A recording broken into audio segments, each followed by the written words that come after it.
Welcome to Americans Living Abroad and Old Head Mindset, the podcast where we explore unique stories of Americans who have left their homeland to embrace new cultures and new lives abroad. I'm your host, Ricky Tillman, and today we're sharing a story of Marius Peoples, a retired Navy veteran who migrated to Australia in 1997 with his beautiful wife, Sophie. During that time, they raised 3 wonderful kids and built a thriving life together. Today, we're going to hear how his story, how they came to Australia, the challenges that they face, and why they still love it here. Welcome to the show, Marius Peoples. Thank you. Let's start with going back to the beginning. You from Ohio. Ohio? I believe it's Mansfield? Mansfield, Ohio. Yeah. Tell us a little bit about Mansfield. Well, Mansfield is a small town situated between Cleveland, Ohio to the north and Columbus, Ohio to the south. We're about 75 miles to Cleveland and about 60 miles to Columbus. So Right. Mansfield is a small community, smaller than Bunbury, Western Australia. And for the listeners, Bunbury's about 39,000. Right. Mansfield was about 19,000. Right. Growing up, it's shrunk and expanded over time, but it's shrinking. Right. Because like everywhere else, people are getting older, people are passing away, and the younger people are moving away. So growing up in Mansfield, it was funny because most of my family, on my mother's side of the family, lived there. So I can remember from about the age of about 7, that was a summer vacation. Because I originally grew up in Cleveland, but ended up in Mansfield as a teenager. But every summer was going back to Mansfield. Right. So we spent the whole summer there, play baseball, all my cousins, so big family. There were 22 of us within 1 to 2 years apart. Either 1 or 2 years younger or 1 or 2 years older. So Right. we had our own baseball team, our own gridiron team, our own basketball team. Right. We didn't have to call in other kids to play on our team because we had our own. So growing up there, small community, was like you see in the movies. Small town, America, Midwest. If you didn't make your fun, there was no fun. So everyone played sports. Fishing was a big thing growing up. So, but the biggest thing was my family, because Right. I grew up in a household with my great-grandparents. Right. So my grandmother and my great-grandparents lived in that house. So that was a unique experience. But yeah, that's the way it was. But yeah, growing up in that small town was really great. It was something that I always hoped for my kids, but it didn't happen because you get a sense of grounding when you grow up in a small community. I was listening to some Americans Living in Perth Facebook page, and one lady said she grew up in a small town, just about as small as mine, but she had no friends outside of that town. And Wow. she's living here in Australia, and I thought that's weird. That is weird. Yeah, it's weird, And but yeah, growing up in a small town was great. Yeah. 'Cause I grew up in a small town of population 3,000, but we had friends from out of the counties. Now, when you went through school, you say you grew up and you going through high school, and you get to a certain age where you want to expand your horizon.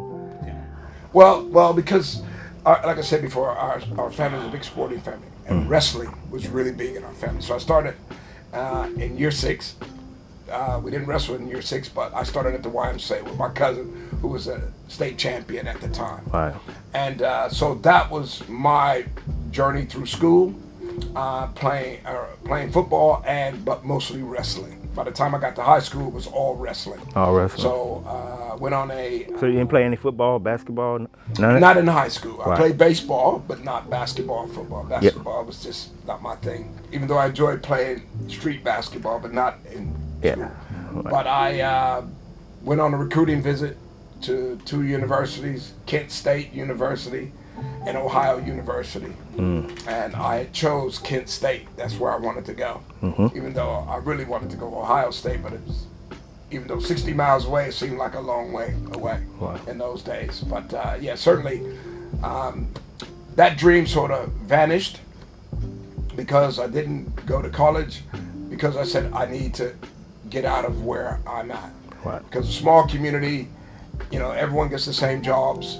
Everyone sort of just stays there. Nobody left, Yeah. A few people over the years as I was growing up joined the military, but they had stayed away no more than 4 or 5 years, and they came back to that small town. So my best friend and I, Alfred, decided one day, sitting in his basement, the year after I graduated, and we were just sitting there contemplating our future. And we both agreed, because he was a lot smarter than I was. I knew I would struggle in university, but he was a lot smarter. And we were sitting in his basement, and his older brother, Alfonso, came home. And I knew he had gone to the Navy. But, you didn't think about those things in those days. And he came down the basement, started talking to us, and started telling us about all these places he's been to in the U.S. Navy. He was on an aircraft carrier, and he's been to Japan, the Philippines, Australia, Africa, all these places, Yeah. And we were like, wow, we were listening like two young guys, like this is really going. Yeah. This guy's really went places, Yeah. Like Alfred and I had talked about. I'd been to New York, New Jersey, and South Carolina. Okay. By that time, and those were family visits, so it wasn't like I decided to jump in the car with a friend mate of mine and let's go to South Carolina. No, it wasn't like that. It was mostly family. But so his brother left, and we were sitting there pondering our futures and said, we're going to join the Navy. Yeah. Well, I thought, really? We are? Just like that. We thought of it. That, once his brother walked out of the room, we thought, Join the Navy. certainly. Right. So yeah, we made the decision on the spot, as you do when you're 19, 18. You make the decision and don't know if you're going to follow through or not. And so we made the decision, and I don't know, several months later, we went down to the Navy recruiting office in Columbus, Ohio, 60 miles away. We signed up, and we went away. Right. Went home, and we were supposed to report back in 3 days or 2 days or something, and I didn't report back. I think I kind of grew. I just started thinking about leaving my family, and with such a close-knit family, and my mom and my dad and my grandparents, Cold feet. Yeah, a bit of cold feet. Yeah. So Alfred joined and went off, and so I continued working for a year, and because that was November 1976. I graduated high school in 75, so in 1977, November, I signed up again. Right. And this time, what they do to you is you go down there, you sign up, and they put you in a hotel. Right. So turning back. No turning back. And the next morning, I flew out to Orlando, Florida. Wow. Did you know that when you were down there, that you weren't going to be? No, I didn't really know Whoa. that. I didn't really know that. It's like hijacking. But that's what they were doing. Yeah. Not sure why it changed, but certainly they kept us there, and we, had a great night in the hotel. Took us out to dinner and everything, and then I didn't mind. We flew out the next day. I told my family that I would probably be leaving in a few days anyway. Right. So anyway, it was the sad part. I didn't get to say goodbye because I was leaving exactly. Yeah. Anyway, that began a journey of 10 weeks of boot camp. I think normally it's 8 weeks, because I went there in November. We went through the Christmas period, so we stopped for 2 weeks. And so going into boot camp was an experience. I come from a really disciplined background. I knew a lot of things that I took for granted that I knew when I met these other guys, these 80 other guys. Because in boot camp, you arrive there, and they only put you in a company when you have 80 guys. So that was a big experience, talking to guys from all over the U.S., mostly Midwest and to the East Coast and the South. Because as you know, they split boot camp up in those days between Florida, Great Lakes, and Michigan, and California. Yeah. And I was hoping and praying I didn't have to go to Great Lakes because it was winter time. Well, that's why I went. Yeah. And anyway, I went to Orlando, Florida, and spent 10 weeks there. Yeah. And like I said, that was an experience. I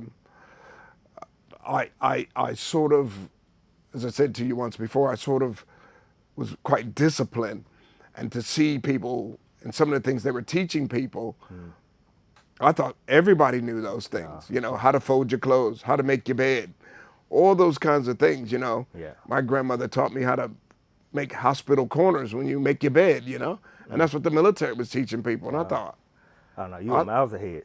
yeah, I was, and that caused me some problems because I was miles ahead, and everything we doing I felt was dragging me backwards. Oh, okay. Because I didn't have, I was once described by one of my relatives as having the patience of a 1-year-old.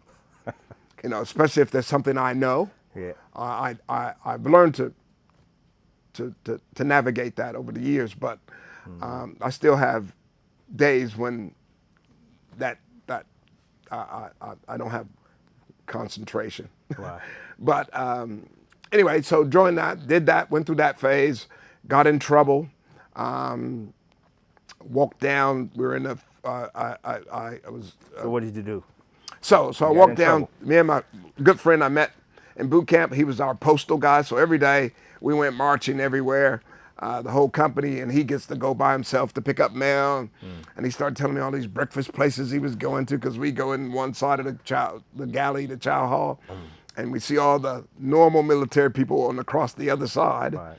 And he was over there. So I thought, wow, he's got a great life. Right. Anyway, so I got selected as the, so there's 4 companies in the building, so 3,200 guys in the building. And I got selected to be the guy who looks after all 4 companies. Right. In terms of all the toiletries. I had a team of about 8 people, and they made sure everything was functional. Yeah. So I got to move around by myself again.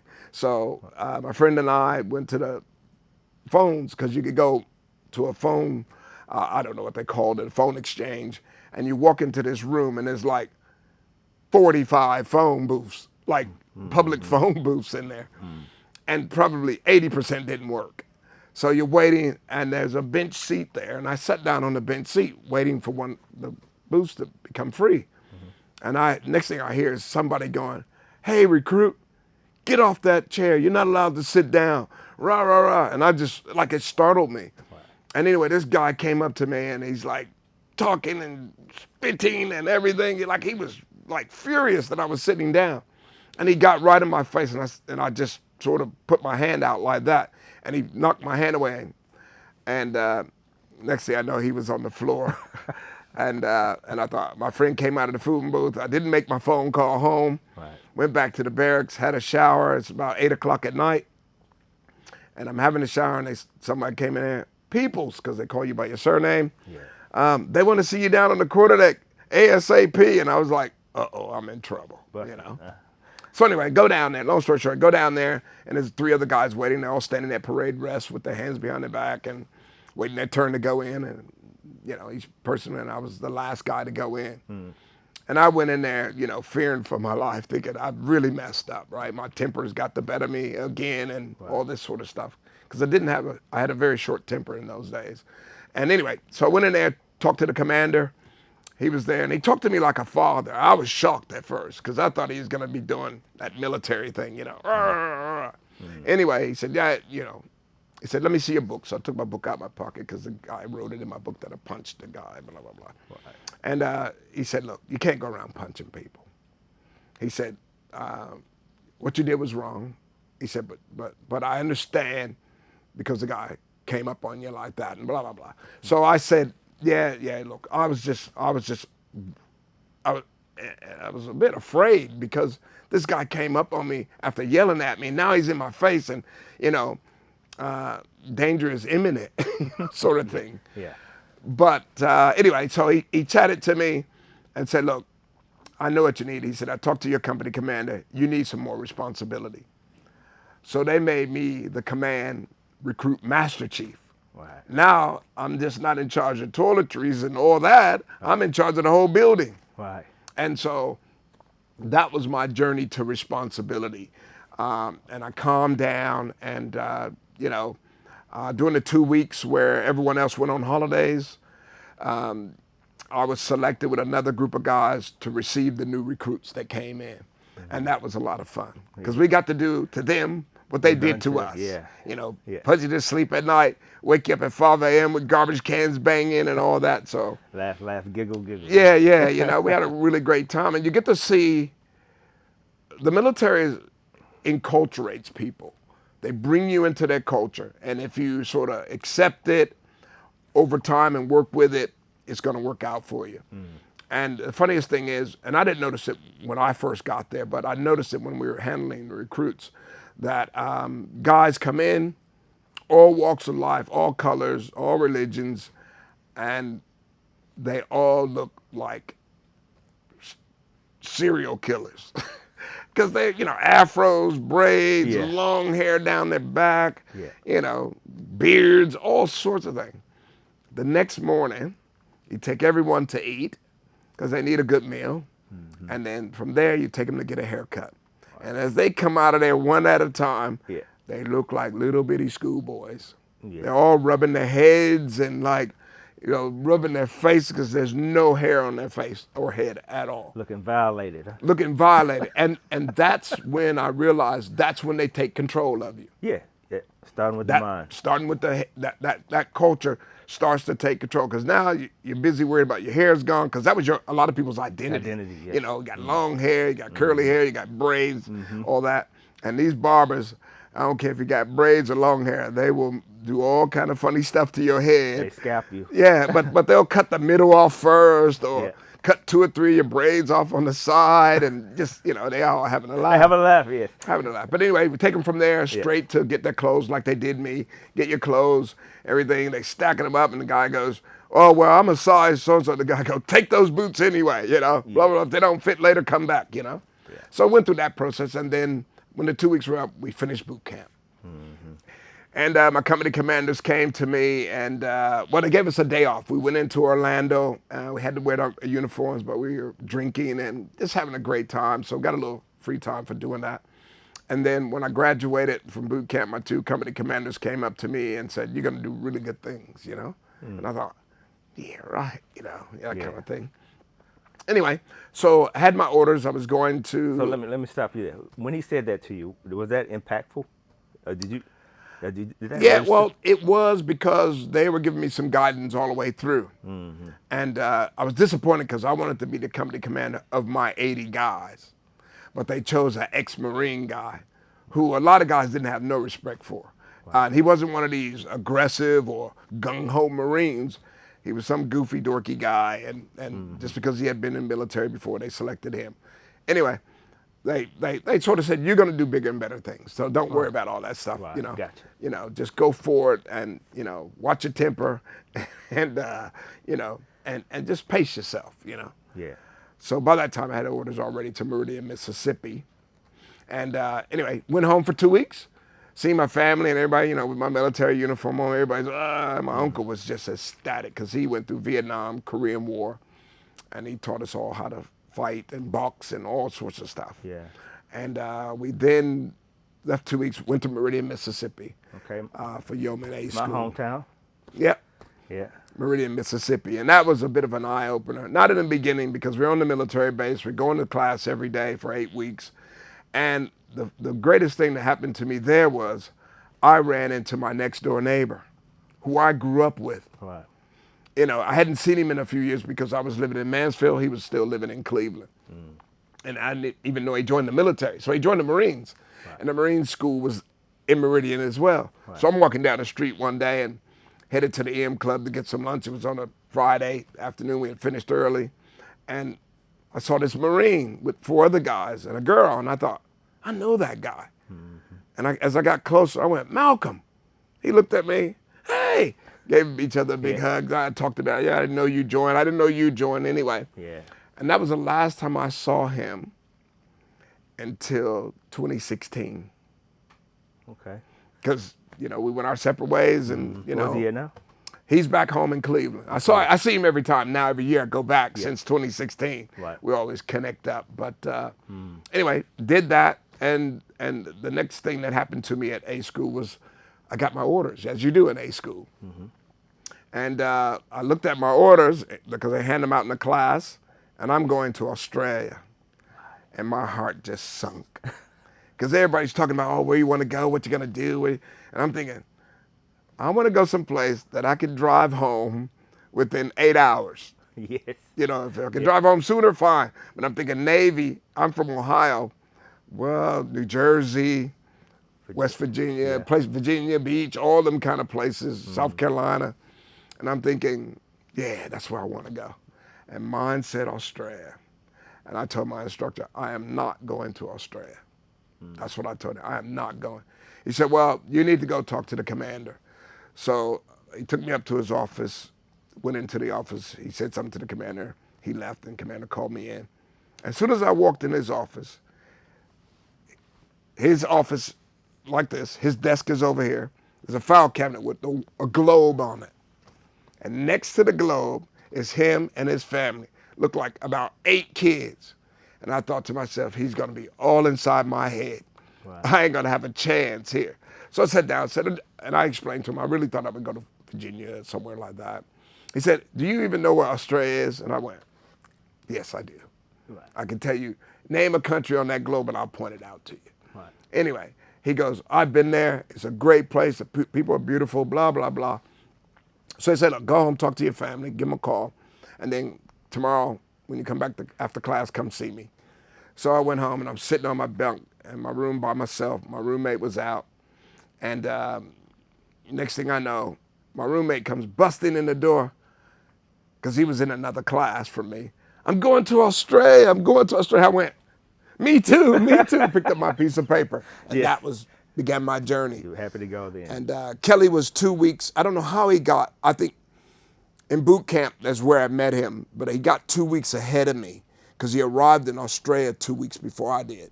Because after A school, you get to go home and leave again for 2 weeks. Yeah. And then you're off to Australia. So somehow he arrived 2 weeks before me, and he was my sponsor when I got to Australia. Great. So that was good. That made me feel comfortable because somebody I knew, didn't know him well, but knew him from boot camp and A school. Yeah. And but when I told my family, finally I was going to Australia, my dad, first thing my dad says, I'm not coming to visit you. He goes, can you drive there? I go, no. He goes, well, I'm not flying. Right. You know, so. Yeah. But, you know, my mom cried, my grandmother cried, and you know, but my grandmother was proud of me because I was beginning my journey. Yeah. So, in correspondence with my grandmother, I'm getting a bit emotional here. She called me Master. Hang on a second. Call me Master Marius Peoples. Right. That's who I was. Right. Every mail, every envelope had that on there. Master. And I never understood that. What did she call me that for? You know. Yeah. And eventually, when I talked to her again after Australia, she told me. You know. Yeah. Because growing up, Would she you like worked. to share that? Well, growing up, she cleaned houses for well-to-do white Americans. You know. Yes. Yes. And that's how they addressed their kids when they went off to university. Some of them. Wow. Okay. So that's how she addressed me. Okay. So that was cool. Yeah.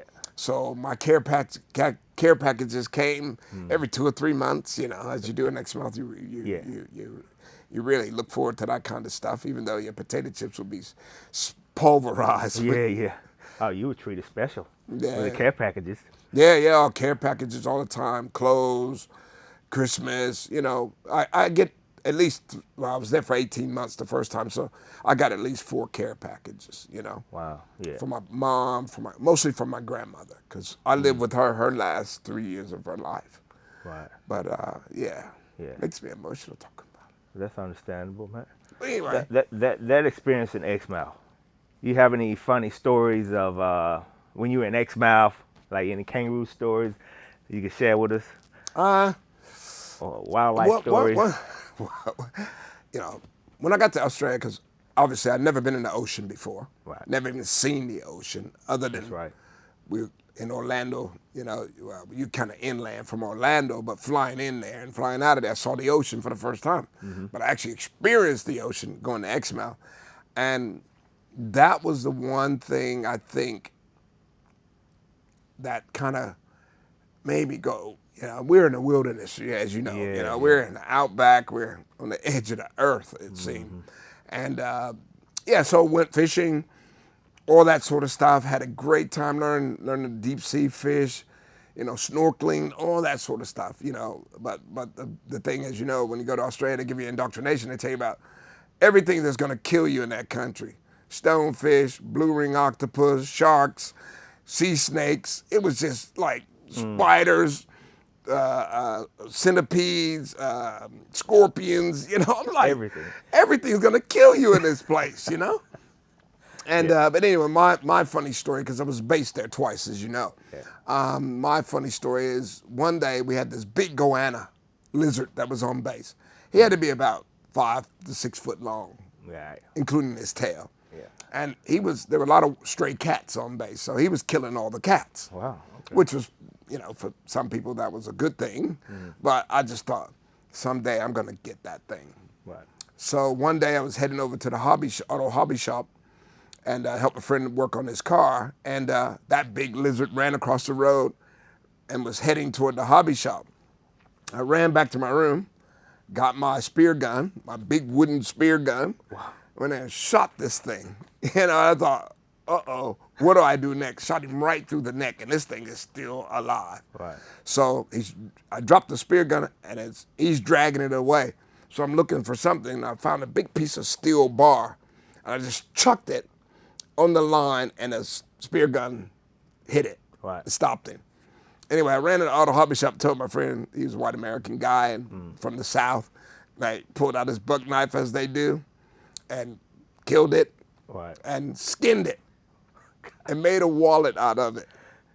And I thought, wow, that's real, Southern hunting skills, So, man, I like your funny stories.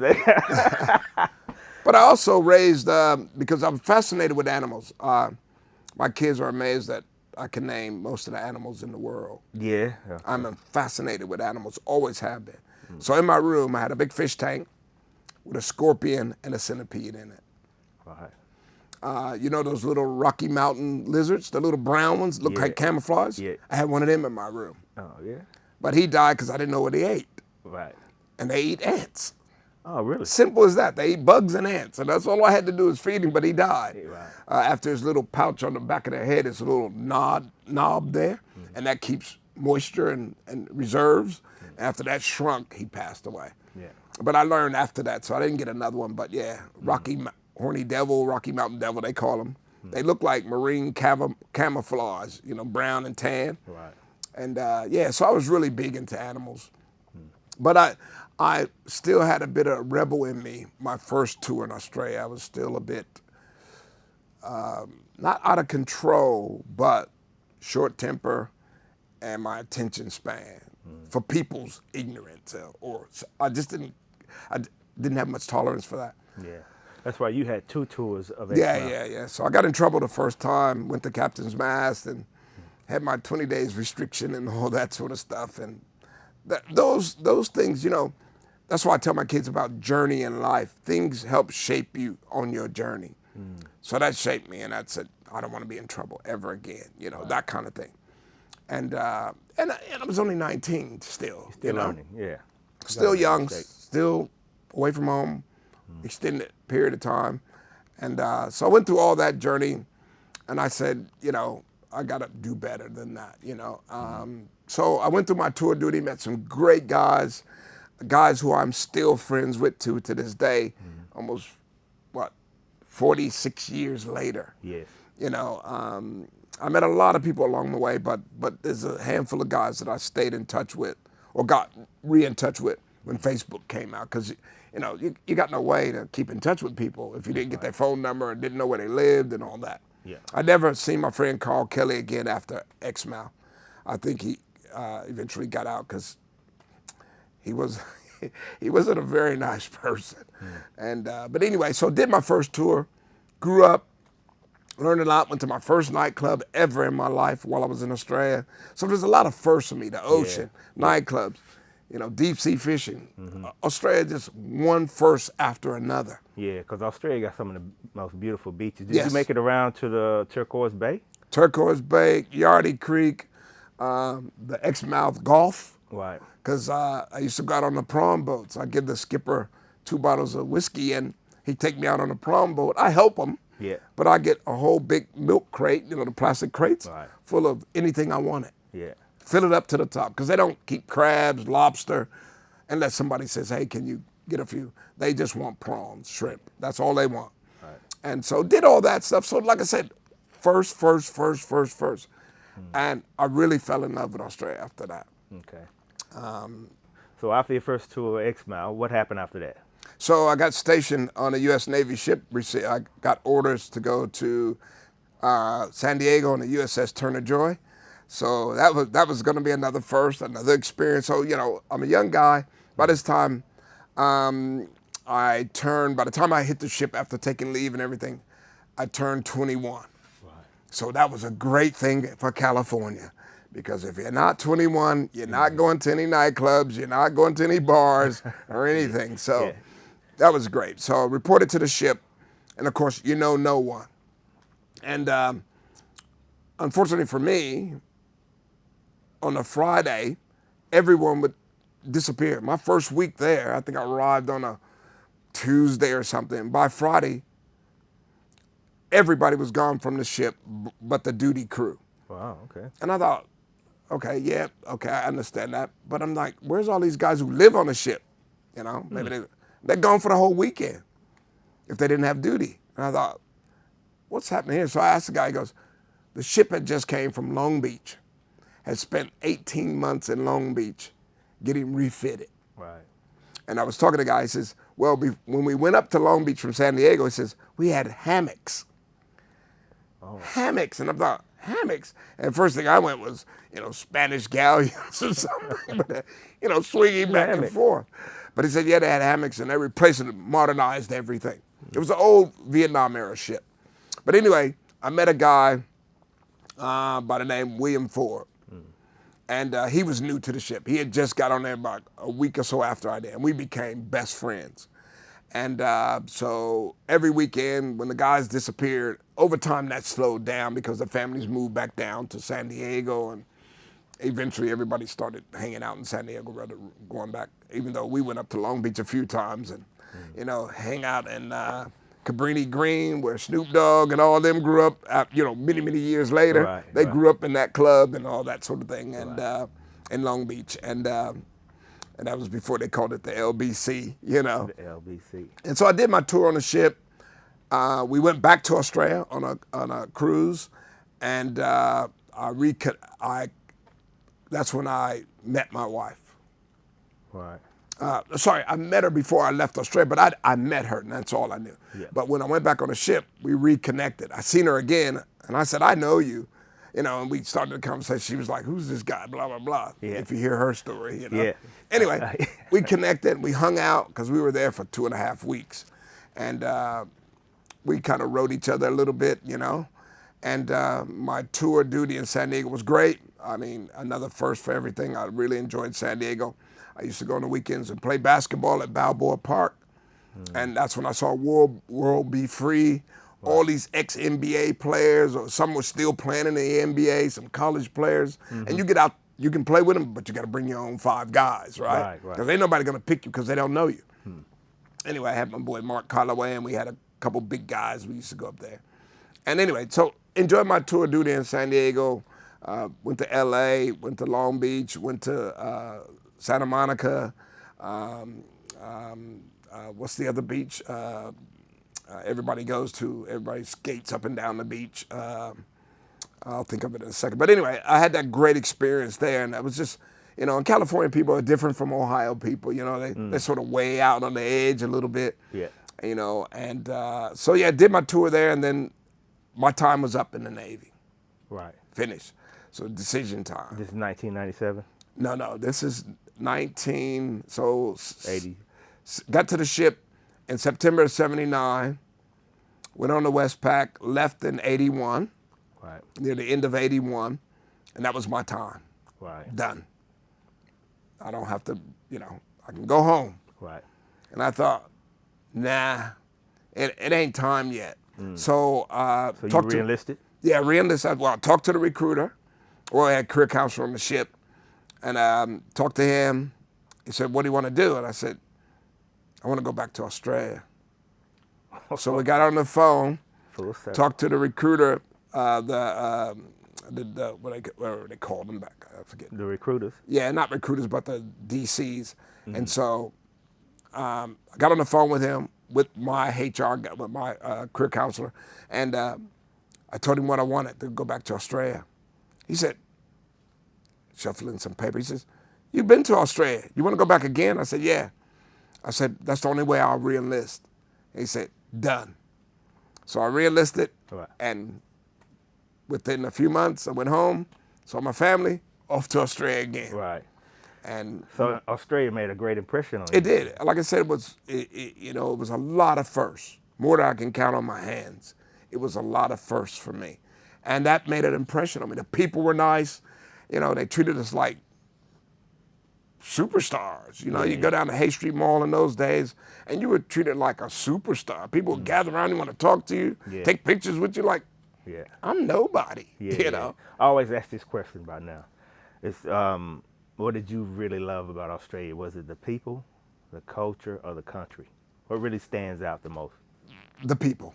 Right. Because you know nothing about the country. I knew very little about Aboriginal history, although I met Aboriginals down in Carnarvon, as you probably would have. I met them up north when we used to go play basketball with the traveling basketball team. And that was a first and a unique experience, because I never met an American Indian. Right. So here I am in a foreign country, and I'm meeting the indigenous people. Right. Yeah. And I'm going, that's crazy, right? So that's what I loved about it, the people. The people were really nice, and it reminded me of my hometown, because you could leave your door open at night, didn't have to lock your doors, and all that sort of stuff when I was growing up. So and then somebody said to me, Australia's about 25 to 50 years behind America. And then I started looking out for that, and it was. Right. Because America is so fast. America moves so fast, right? We became a throwaway nation, buy something, use it up, go buy another one, throw it in the bin, And Australia was nowhere near that yet at that time. So re-enlisted, went back to Australia, more mature, better head on my shoulders.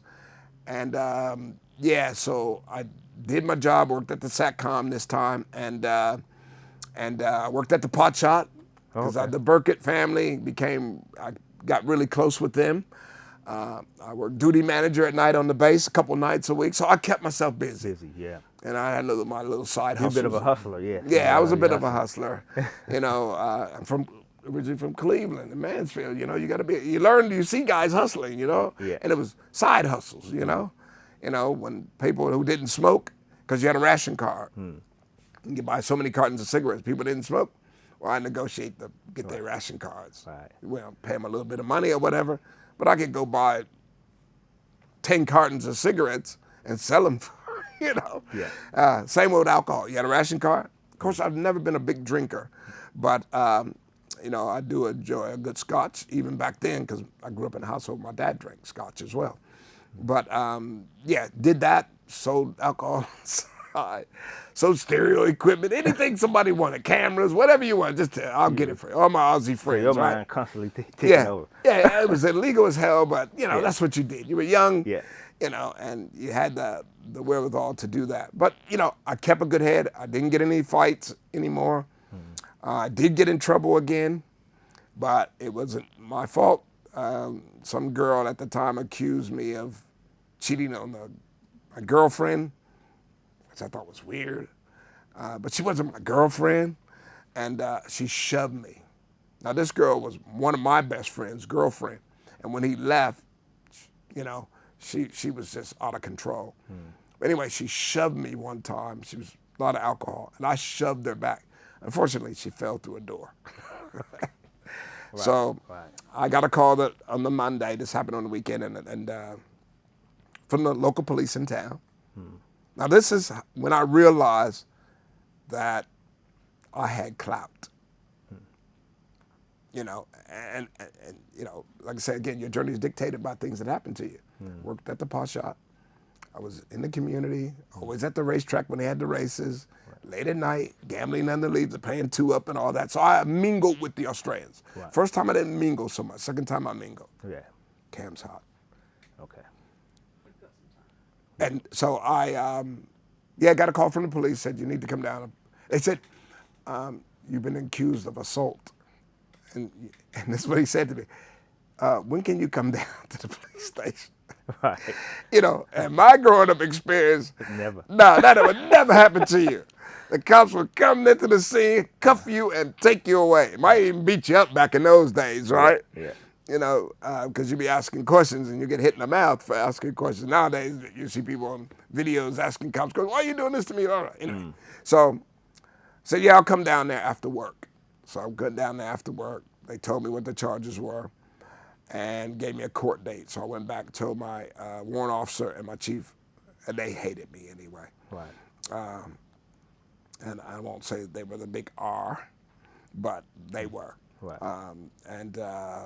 Anyway, so court date came up, went back downtown. They came with me.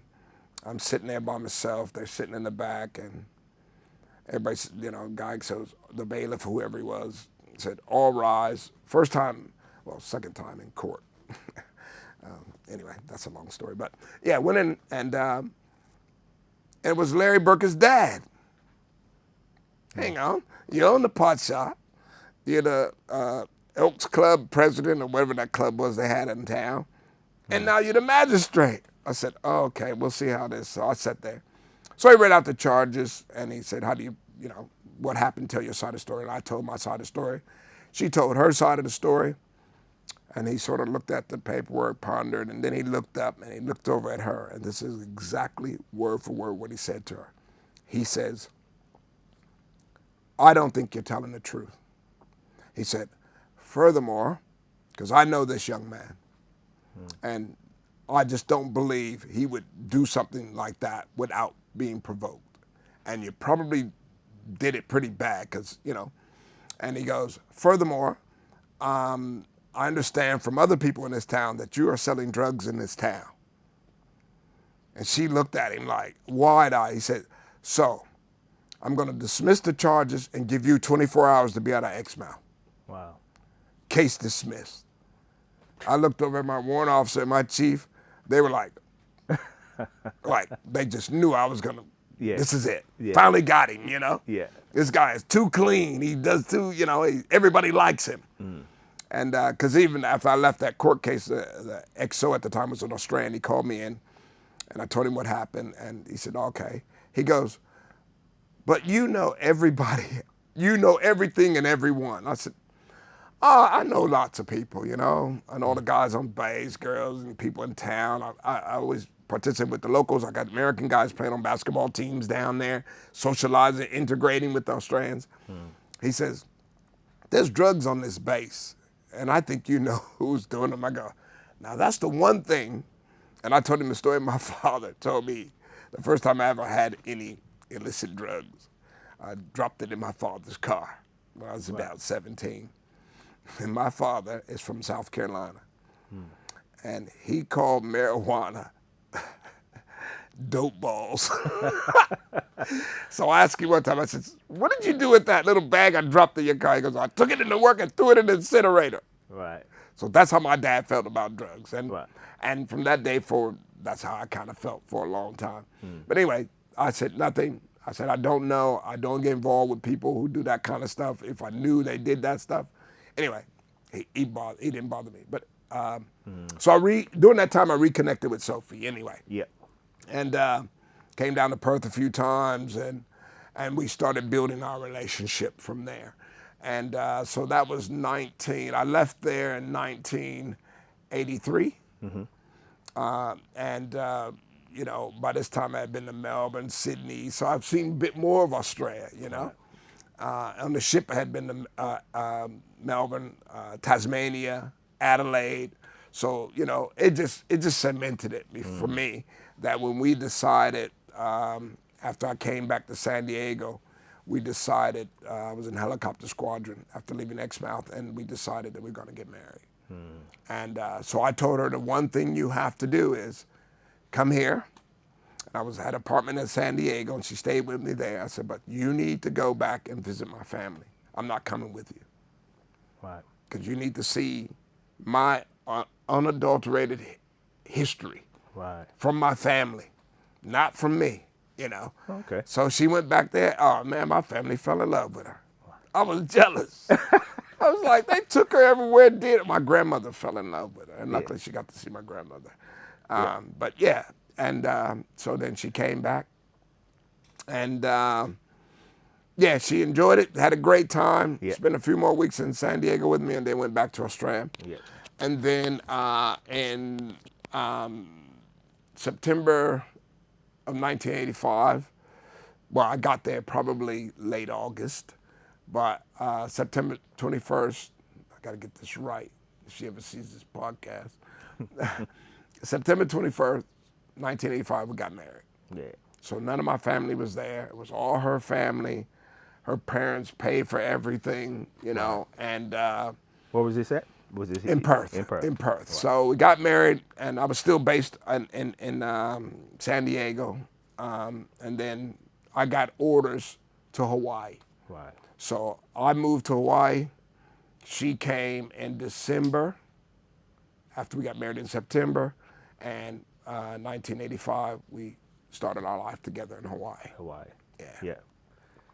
Then you've transitioned over to Perth in 1997. 97, yeah. So didn't get to Perth, so 12 years in Hawaii. And I told her, don't ever complain about marriage and honeymoons. I said, you had a 12-year honeymoon. We got married and went to Hawaii, and we were there for 12 years. Right. And I tell people all the time that, and I tell my kids this, you know, my son with his 2 kids, 12 years, we had one night away from our kids because we had no family there. Although her work makes, they were Filipino, they brought us into their family. So we did everything with their family, picnics, holidays, New Year's. And even when people came from Australia, my sister-in-law, her husband, my 2 sister-in-laws and their husbands, when they came with their kids, we went to the big New Year's Eve celebration, roast pig, all that sort of stuff. They had never done nothing like that. Wow. And So we opened up the culture, and we sent out the SOS to everybody. We're in Hawaii. If you want to come visit us, come visit us. Right. And as the years went on, we had lots of visitors. My mom came. My sister came. You know, we had 3 kids while we were there. You know, we had some ups and downs. You know, raising 3 kids on our own with no real family there. Yeah. But as I told my wife, when my first daughter was born, everywhere we went, she went. We went to a $10 a plate restaurant, she was there. We went to a $100 a plate restaurant, except for our anniversary, she was there. Right. You know, in a high chair. You got a high chair? You know, she went everywhere with me. Yeah. And I was pretty satisfied because I was a bit selfish in those days because I had a couple of motorcycles. As you know, I'm a motorcycle man. Since I was a little boy, I've always had mini bikes, motorcycles as an adult. And my wife came to me one day and said, Sophie came to me one day and said, you need to be a responsible father. Right. And I said, oh, look, I put my little baby, she's 11 months old, on the gas tank of my big old motorcycle. We're riding up and down a little cul-de-sac. Says she loves it. My wife says, get rid of them. So sold 2 motorcycles. Right. And didn't own a motorcycle again for 19 years. And I bought a motorcycle on my daughter's 19th birthday. Yeah. You know, so we spent that time in Hawaii. My wife got back several times for weddings, and we came back together a few times. But I know she was homesick the whole time, you know. But she made friends with locals in her workplace, and she made some real, and we still have those friends to this day. Unfortunately, her boss passed away. She worked in a bank. Sophie worked in a bank over there, and her boss passed away a few years ago, and that was really sad because we couldn't make it back for the funeral. But yeah, we just had a great time in terms of raising our kids in a wonderful place. And you know, my kids are always sick because visitors come, they bring germs with them. Yeah. Because we're on the island, you're kind of isolated, and as long as you stay away from tourists. My kids, oh, well, they got sick from daycare too, but as all kids do. But every time a visitor came, my kids came down with something. Yeah, yeah. So we struggled with that for a lot of years until they got a bit older. But So did all the tours in Hawaii, Naval Submarine Base, Naval Intelligence Command, Naval Station, Navy Diving Command, and I retired in '97 from the Diving Command. But yeah, did that whole tour. It stifled my career because I would not go back on the. Well, I did go on the Navy ship. I was on there for almost 18 months, but I injured my back, so they took me off the ship, and were going to put me out of the Navy, put me on limited duty, and I'm going. I got 4 years to go, and so I went back several months later, convinced my doctor to put me back on active duty. He put me through a physical fitness test. I barely passed it. But he put me back on active duty so I could retire. Right. And I retired out of the Naval Diving Command. They did offer, when I had 12 years in, or 12 years in, they did offer early retirement for people, and they would pay you an annuity like retirement, but or they give you a lump sum. And I looked at the money and going, nah, I don't want to do that. I talked to Sophie and said, nah, let's not do that. Let's take whatever we got and go. Okay. So anyway, we did that, and and I promised her that we would, once I retired, we'd move back to Australia. Yeah. But I also told her, I said, I'll guarantee you 12 years. Right. Because, being stationed in Australia and living in Australia is two different things, right? Yeah. And of course, I know no one but her family. I knew one American guy, Jeff Anderson, who's still here to this day. But I didn't know anyone else outside of the family, And that was a bit daunting. So I kind of... So you promised her 12 years. And right now your current situation is you're 27. 27. And you're in your third year of retirement? Or second year retirement? So I retired after 20 years in the Navy, and you have to do 10 years in the Fleet Reserve. So they could call me back after I was out, after the first, up to the first 10 years. And then I got a letter in the mail one day said I've completed my Fleet Reserve, so basically 30 years. 30 years. And then I just retired 2 years ago from my job. Right.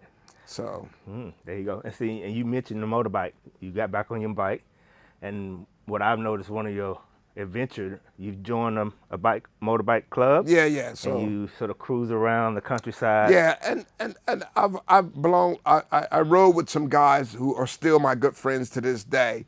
I rode with them for several years, and the group kind of splintered. And I always longed to. I had plenty of opportunity to join outlaw motorcycle clubs, I think, right, if I wanted to pursue that. Right. But that wasn't my journey, because when I grew up, we had the Roadrunners Motorcycle Club. So my uncles and my cousins, they were all older guys. They had a motorcycle club, right?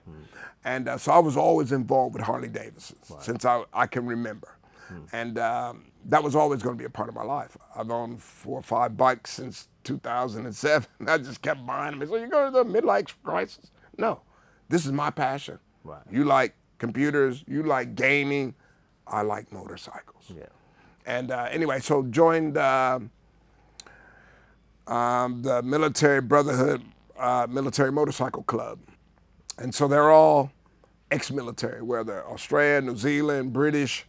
We got one guy, Haggis, he was British Navy. And so we all have something in common. And we're a military club. Our spouses and other people can join, but they can't be a full military member. They can be what we call a Sierra member, so they don't get to vote or do anything like that. But it's really good, because now I'm with some guys, and then I've been in the club for a year now, and I got selected as a treasurer, which came by surprise to me. But yeah, so we have 4 branches in Perth. I'm part of Perth Central, which is up where I live. Yeah. And so that's been really good for me. That's great. And that's part of my retirement, part of my journey, Yeah. And it gives me something to do. I got a ride tomorrow, a memorial ride, because one of our members, I never met him, but he passed away over a year and a half ago. And we did a memorial ride when I first joined. And we're doing another one tomorrow for him. Most of the guys in my branch are Maoris. Oh, yeah? Yeah, they're all Maoris. And I just brought a new guy on, Frank. He's American, white American guy. Just brought him on. So I just processed this application. We're just waiting for him to go through. But yeah. Excellent. So now, from retiring from the Navy after 20 years of service to now you retired from the workforce, what's next for you here in Australia? That's my final question. I don't know.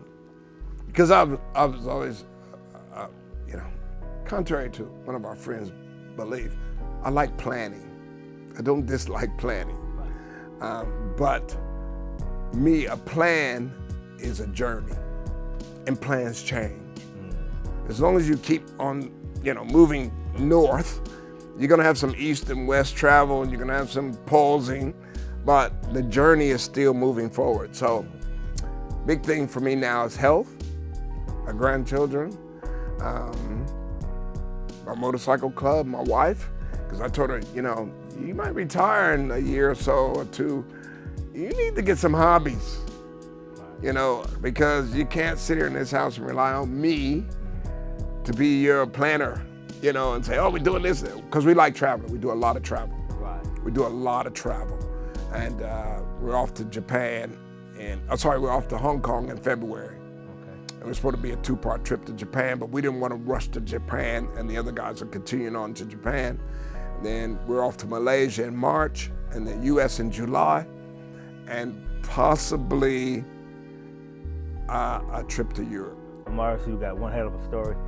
I'm gonna finish this with Marius transitioning from a decorated US Navy career to a rewarding life here in Australia. Now he's enjoying his retirement and continuing to embrace opportunities and adventure. One heck of a story.